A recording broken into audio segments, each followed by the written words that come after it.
Olá, povo de Deus, estamos aqui para mais uma aula de Escola Bíblica Dominical. Espero que você esteja conosco, certo? Até o final desse vídeo. Eu me chamo Geilson Francis, sou presbítero da Igreja Assembleia de Deus Vinde e professor de Escola Bíblica Dominical, e terei o prazer de, a partir desse momento, de ministrar essa aula para você que é aluno, para você que é professor. Estamos aqui para poder auxiliar e abençoar a sua vida. Eu gostaria desde então, agora nesse momento, antes de iniciar a aula, te pedir uma coisa, que você, ao assistir a aula e gostar, você compartilhasse, você desse um joinha e você também se inscrevesse no canal e abençoasse para que nós possamos alcançar a marca de 1000 inscritos. Para isso eu preciso da sua ajuda, tá?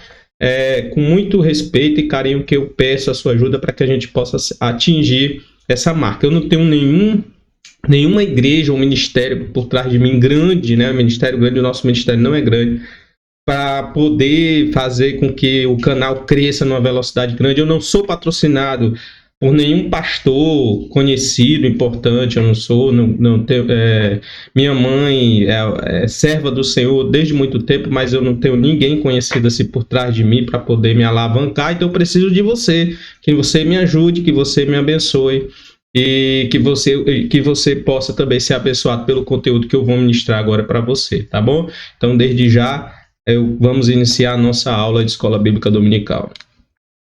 Então nós vamos ministrar a aula de número 9, lição de número 9, certo? O batismo, a primeira ordenança da igreja. Se você quiser assistir as demais aulas, está tudo aí, certo? No meu canal, todas as aulas dessa revista, né? Primeiro trimestre de 2024 da EBD, Corpo de Cristo, Origem, Natureza e Vocação da Igreja no Mundo. Vocês têm aí as aulas desde a aula primeira até a aula de número 9, tá todo aí já gravado, bonitinho, você pode assistir e ser abençoado para a glória do nome do Senhor. Mas desde já vamos iniciar. Nós vamos agora para o nosso texto áureo Verdade Prática, diz assim a palavra do Senhor.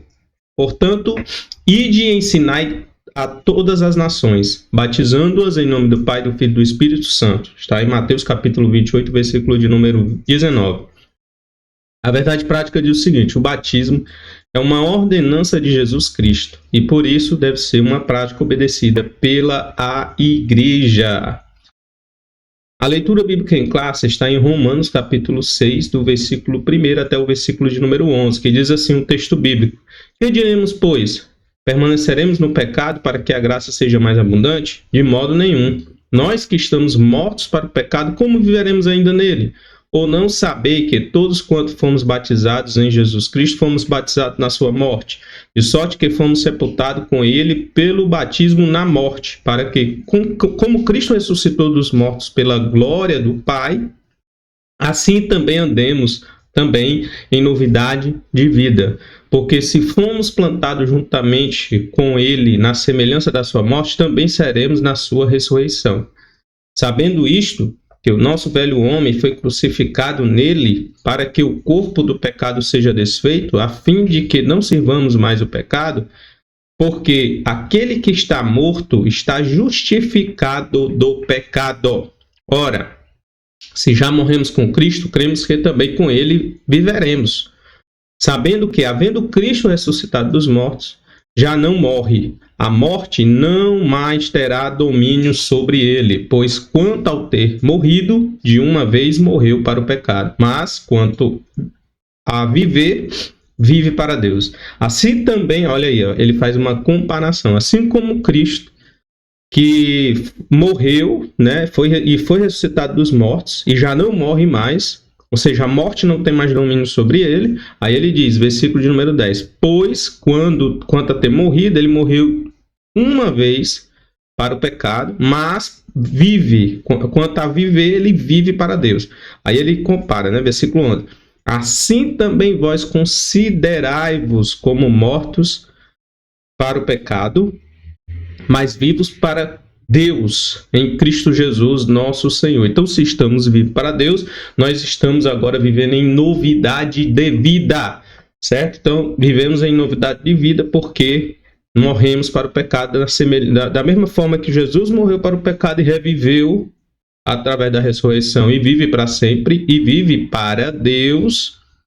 Nós também fomos justificados do pecado, né, na morte de Jesus, para vivermos em novidade de vida, para vivermos uma nova vida. Por isso, nós não podemos permanecer no pecado, nós não podemos permanecer no erro e na vida antiga que nós vivíamos. Precisamos realmente viver uma nova vida em Deus, certo? Tudo isso provocado pelo poder do Espírito Santo, que opera através da graça e nos abunda e nos redime e nos justifica e nos faz novas criaturas. A introdução. Nesta lição vamos estudar uma importante prática cristã, o batismo em águas. Não é o batismo no Espírito Santo, certo? Nós vamos estudar sobre o batismo nas águas. Veremos que o rito do batismo foi praticado por João Batista, Jesus Cristo e seus apóstolos e posteriormente pelos cristãos da igreja primitiva. É uma prática, portanto, de grande importância para a igreja de Cristo. Então todos praticaram, né? Tanto o João Batista, que iniciou a prática do batismo, depois Jesus Cristo e seus discípulos continuaram com a prática do batismo, e a igreja primitiva, vocês veem muito claramente, né, nos textos de Atos dos Apóstolos, os discípulos sistematicamente repetindo a mesma prática do batismo nas águas. Então, é uma doutrina, é uma prática que é cristã, que atravessa séculos, atravessa tempos, certo? E nós precisamos continuar praticando. Beleza, continuando. É uma prática, portanto, de grande importância para a Igreja de Cristo. Contudo, como toda doutrina cristã, a prática do batismo também tem sofrido desvios ao longo da história, tanto no seu propósito quanto na sua forma. Assim, é necessário deixarmos a Bíblia falar, a fim de que o propósito correto para o qual foi instituída essa importante prática seja observado. Então, nós temos o propósito e a forma como o batismo ele é praticado. Qual é o propósito do batismo? A gente vai ver, certo? E também a forma correta, bíblica, de se batizar uma pessoa nas águas, ok? Vamos lá. Pressupostos bíblicos doutrinários do batismo. Pressupostos bíblicos doutrinários do batismo. O batismo visto como sacramento. A primeira coisa que nós vamos ver agora é o batismo praticado como sacramento. E ele coloca como origem de um erro, certo? Então, a tradição católica e alguns segmentos do protestantismo histórico, principalmente, sabe quem? Os presbiterianos, ok? Principalmente os presbiterianos. Então, essa parte do segmento do protestantismo histórico vê a prática do batismo como sacramento.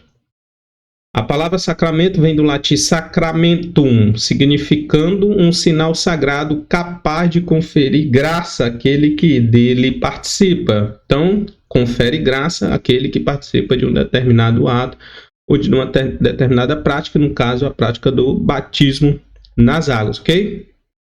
Então, nesse sentido, Agostinho, bispo de Hipona, que introduziu esse desvio na igreja, entendia que o batismo, como sacramento, é um rito que transmite graça espiritual, independentemente da fé de quem o pratica. Então, não importa qual a sua fé, o que você realmente professa, mas se você pratica o batismo nas águas, e como ele é um sacramento, e como ele realmente é como se tivesse uma vida nele mesmo e transmitisse uma graça espiritual, a pessoa de qualquer forma seria abençoada por essa graça. Então, esse entendimento teológico doutrinário define o sacramento como sendo um sinal visível de uma graça invisível. Dessa forma, na visão de algumas tradições cristãs, o batismo torna-se necessário para a salvação. Aí eu fiz a pergunta, certo? Que exatamente a gente já está trabalhando a questão do propósito.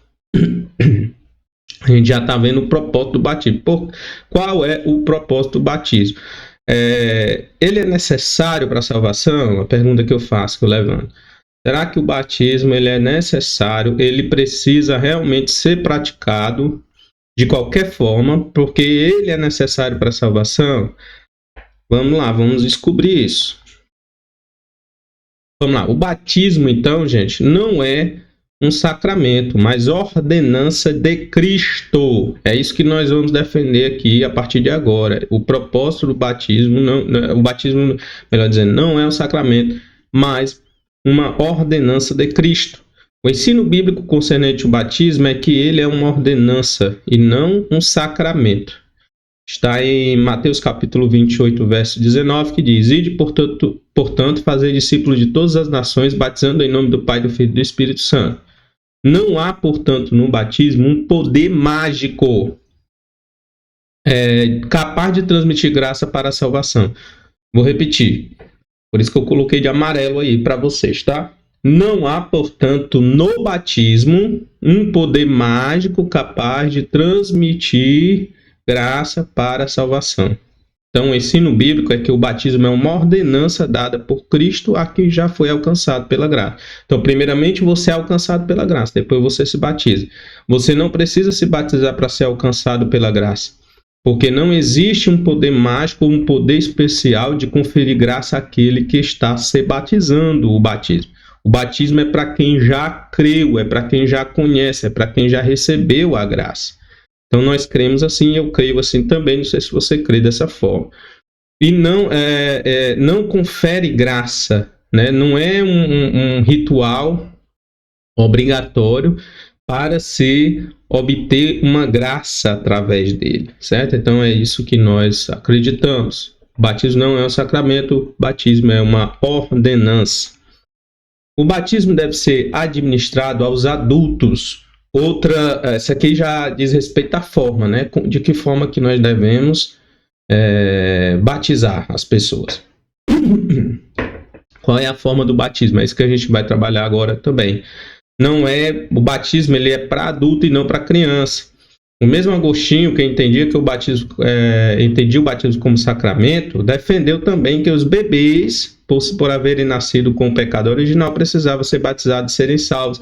Porque já que o batismo ele é um ato que confere graça, então um bebê que já nasceu com o pecado original, ao se batizar, já receberia a graça e já receberia a bênção do Senhor ali de alguma forma. Então, nesse caso, o batismo deveria ser administrado a eles para anular o pecado original.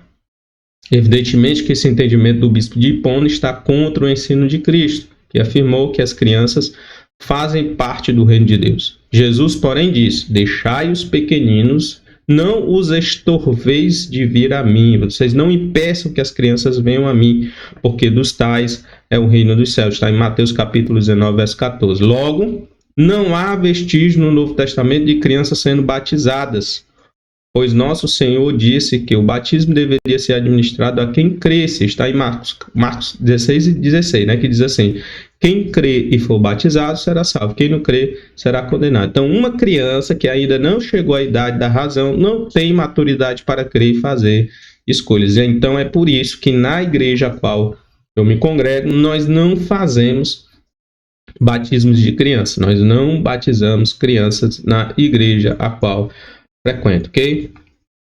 O símbolo e o propósito do batismo. Esse é o tópico de número 2.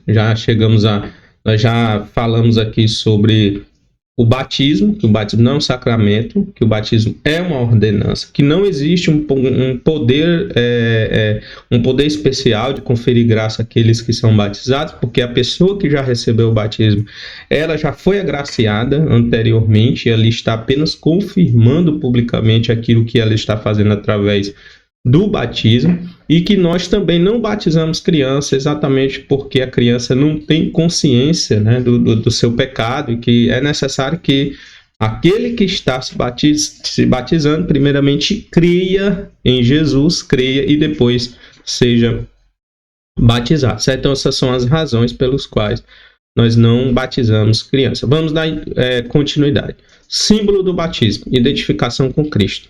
O batismo por imersão simboliza, eu botei imersão aí de letra amarela, que é para você ver claramente, porque existem tradições que usam aspersão, que é só molhar a cabeça ali, certo? Então a gente acredita na imersão, ou seja, introdução completa da pessoa em águas, né? Você é uma simbologia do sepultamento daquela pessoa, né? Na morte de Cristo, como a gente leu na nossa leitura bíblica em classe.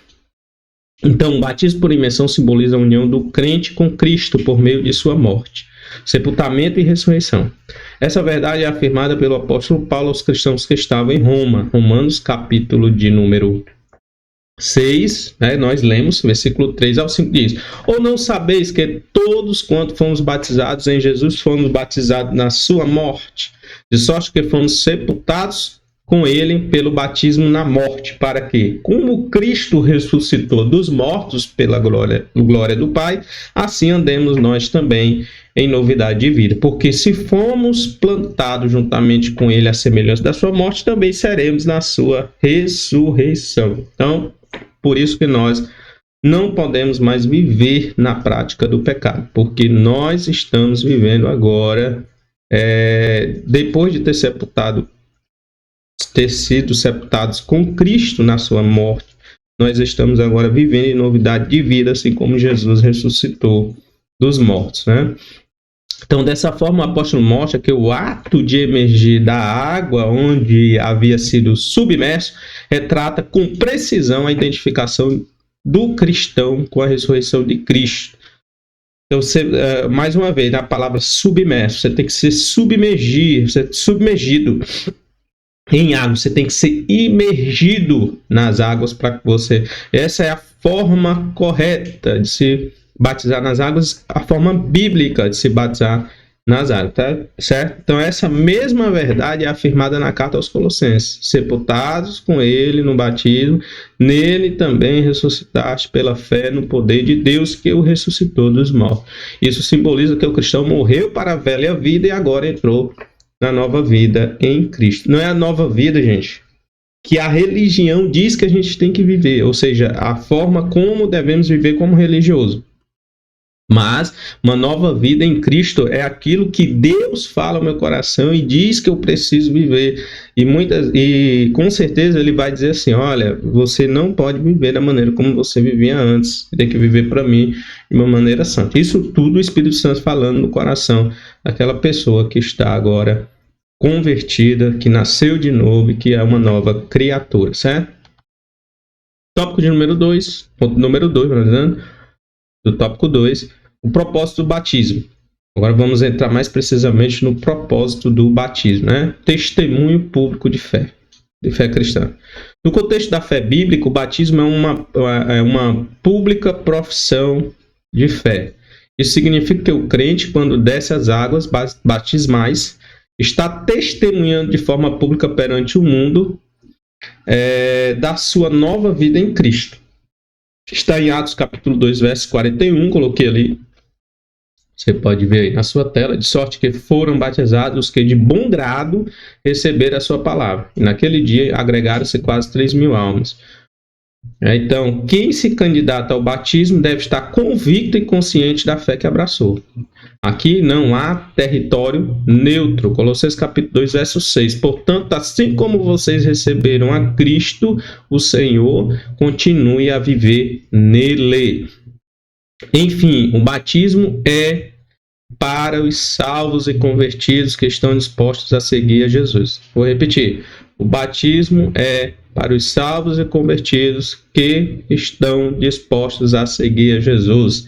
Atos 8,12 diz: mas como crescem em Filipe, que lhes pregava acerca do reino de Deus e do nome de Jesus Cristo, se batizavam tanto homens quanto mulheres. Atos capítulo 16, verso 14 ao 15 diz: e uma mulher, certa mulher, chamada Lídia, vendedora de púrpura na cidade de Tiatira, e que servia a Deus, nos ouvia, e o Senhor lhe abriu o coração para que entendesse, estivesse atenta ao que Paulo dizia. E depois que foi batizada, ela e a sua casa nos rogou, dizendo: se haveis julgado que eu seja fiel ao Senhor, entrai em minha casa e ficai ali. E nos constrangeu a isso. Essa mulher constrangeu Paulo a permanecer na sua casa, né? Então, são convertidos, pessoas crentes que estão dispostos a seguir a Jesus e aprender a sua palavra. Então, não há espaço para indecisão. É uma fé pública. Não há espaço para indecisão. Somente cristãos indecisos rejeitam ser batizados. Às vezes isso acontece por ignorância ao sentido do ato. Outras vezes é por falta de convicção de fé. No primeiro caso, ou seja, daqueles que estão na ignorância, às vezes o crente entende que após ser batizado não pode mais cometer qualquer tipo de falha. Tem que ser perfeitão, completão. Eu já vi muita gente pensar assim. Não, depois que eu me batizei agora, eu tenho que ser perfeito. Por isso que eu não me batizei ainda. Peraí, né, meu amigo? Peraí, né, cara pálida? A Bíblia diz o que? Você é pecador. Você vai continuar sendo pecador depois que você sair das águas, mas você será um pecador convertido em Jesus Cristo. E a palavra do Senhor diz, 1 João capítulo 22, versículo 1, meus filhinhos, estas coisas vos escrevo para que não pequeis. E se alguém pecar, ou seja, para que não pequei, mas se alguém pecar, porque nós vamos falhar, ainda estamos num corpo de pecado, estamos ainda lutando contra a carne, está lá em Gálatas capítulo 5, né? Temos um advogado para o Pai, Jesus Cristo justo. Então, o batismo não pode ser visto como uma vacina imune, que imuniza o cristão contra o pecado. Este é vencido quando se anda no Espírito. O pecado ele só é vencido quando se anda no Espírito. Está em Gálatas capítulo 5, botei o capítulo 15 e 16. Aí só tem o 15, mas eu botei o 15 e 16. Se vós, porém, vos moldeis e devorais uns aos outros, vede, não vos consumais também uns aos outros. Digo, porém, andai no Espírito e não cumprireis as concupiscências da carne. Então, para a gente vencer o pecado e a carne, a gente precisa andar no Espírito. Por outro lado, aos que rejeitam o batismo justamente por falta de conversão. O cara quer continuar no pecado, ele quer viver a vida antiga. Então, estão conscientes das implicações que este rito traz e não estão dispostos a cortar o cordão umbilical com o mundo. E aí a gente vai para o último tópico da nossa aula, que é a fórmula e o método do batismo. Como é que tem que ser o batismo, o ritual ali no momento, a cerimônia. Então nós praticamos a fórmula trinitária do batismo. Durante a grande comissão, Jesus orientou os seus discípulos, portanto, ide fazer discípulos de todas as nações, batizando-os em nome do Pai, do Filho e do Espírito Santo. É isso que a gente faz. Eu te batizo em nome do Pai, do Filho e do Espírito Santo. Certo? Então, essa é a fórmula trinitária, no momento em que nós vamos ali submergir completamente a pessoa dentro da água. Então, é aquilo que a gente fala, né? Eu te batizo em nome do Pai, do Filho e do Espírito Santo. Né? Essa é a forma trinitária do batismo cristão. Isso porque esse texto cita as três pessoas da Trindade. Pai, Filho e Espírito Santo. Um só Deus. Três pessoas distintas com uma só essência. Trindade. Porque tem gente que não acredita, né, na Trindade. Nessa doutrina, nessa teologia da Trindade. No rito do batismo, portanto, a orientação de Jesus precisa ser seguida pela invocação do nome do Pai, do Filho e do Espírito Santo, como eu falei para vocês. A fórmula herética do batismo. Agora eu falei da fórmula trinitária, ou como deve ser o batismo, ou seja, eu te batizo em nome do Pai, do Filho e do Espírito Santo. Agora eu vou falar da forma herética.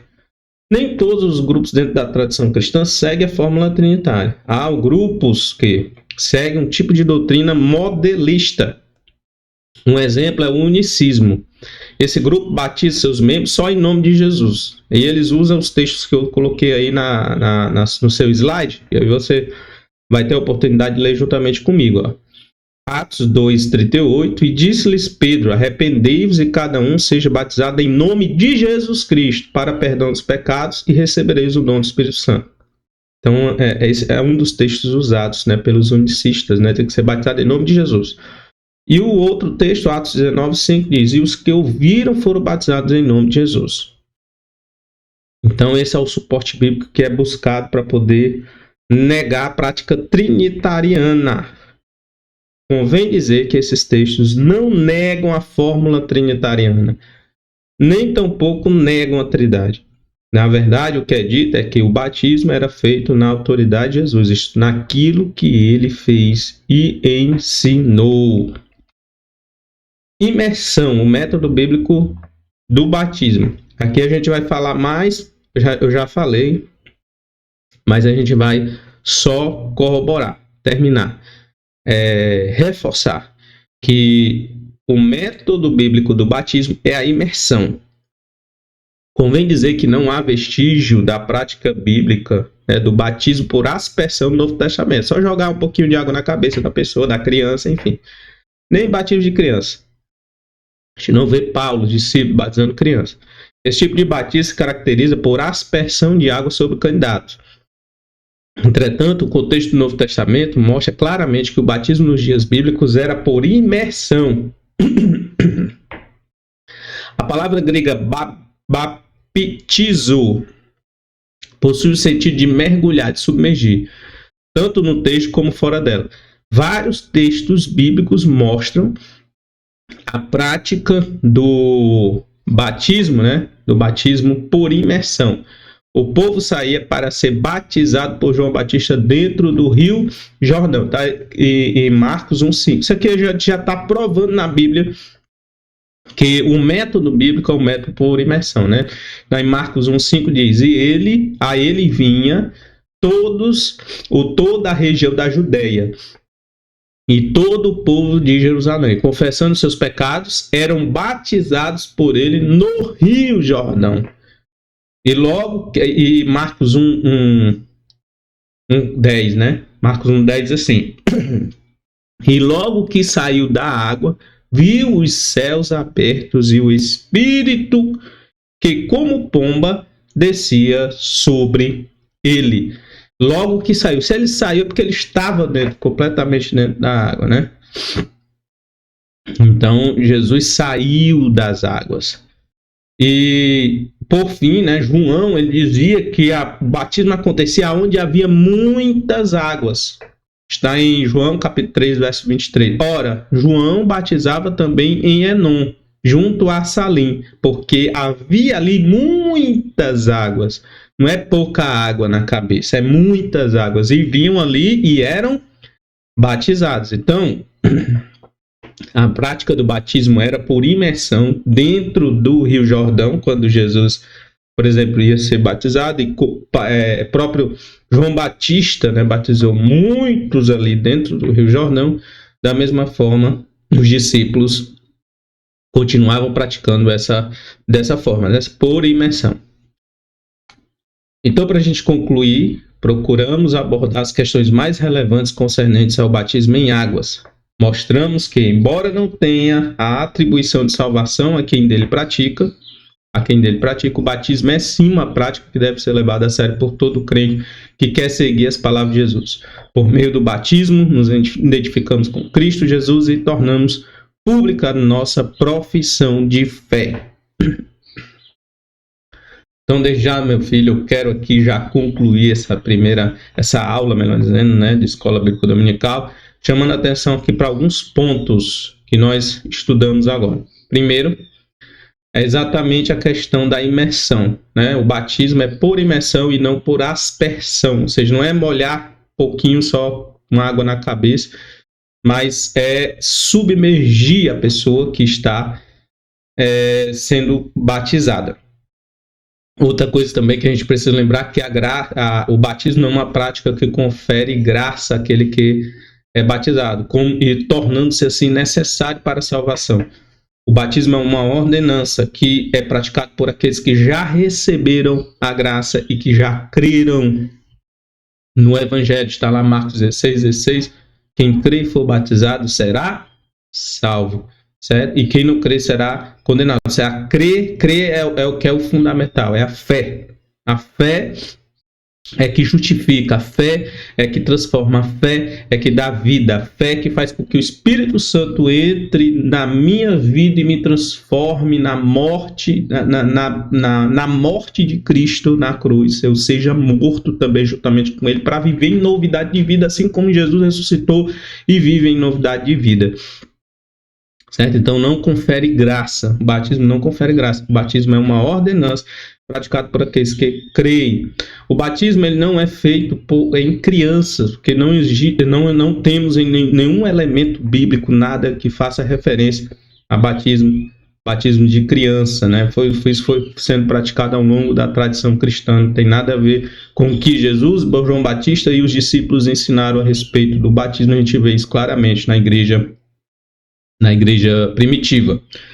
Né? Então, o batismo ele tem que ser submersão, né? Já foi falado, não pode batizar criança e não confere graça. Esses são os principais pontos, né? E o propósito do batismo, que é exatamente tornar público a sua fé. Esse é o propósito do batismo nas águas. Espero ter falado tudo aqui direitinho, né? Toda a doutrina e forma como a gente crê, as Assembleias de Deus creem dessa forma. Espero ter esclarecido bastante a sua mente, certo? Que Deus abençoe sua vida, que Deus abençoe sua casa, e até o próximo vídeo, a próxima aula, a aula de número 10, se Deus quiser.